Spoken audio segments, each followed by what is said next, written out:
chairman and legendary sports producer David Hill. And David, it took you many years to come to the terms of tonight that UFC was a legitimate sport. And you even had said at the first press conference, I was wrong, which is pretty big for any sports executive to admit. But what was the turning point?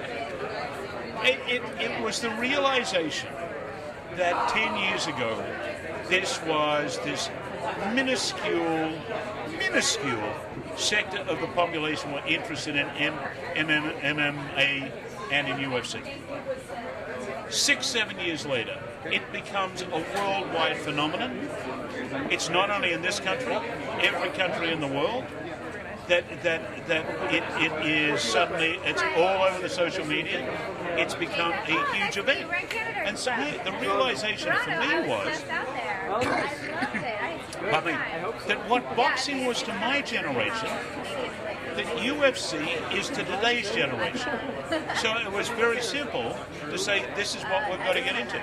Now, was it a hard sell with guys like Mr. Kellers and people of those sorts? None at all. It was really Chase Carey, and Chase has got a 20-year-old son, and he was well aware. I think anyone with kids, and like I'm of that age now, kids up to 25, that UFC is part of the conversation, and so we're all aware of its phenomenal growth.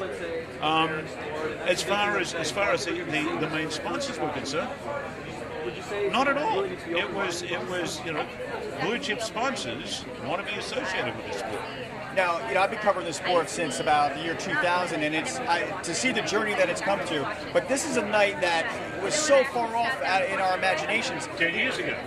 Well, even up to last year, we were always wondering, is there ever going to be a UFC network deal? We've seen others fail. They tried and failed. Elite XC on CBS, IFL on my network TV, and I know that was more a Jack Abernathy and Brett Mydell play, not you. But what struck me as different from this deal is that you're the sports team, you and Shanks, whereas CBS was the Jack Sussmans and the Kelly Calls, and it was a special event. The business, man. You know the business. I know the business, but my point is, I just think that this is a better deal overall, not just because it's on Fox, but because it's run by the sports people, is what I'm trying to say.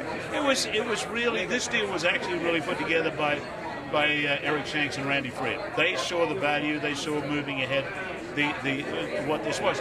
I've known Dana for 10 years, and we actually, Dana has been part of our kind of like life for the last decade, on and off, mostly with me shouting at him. And it was, like it started with when we did a UFC fight on Best Damn Sports Show, period. So it's been part of it, but television can't start a sport. All television can do is reflect what the grassroots say, and and you just watch and you observe, and you know what's what.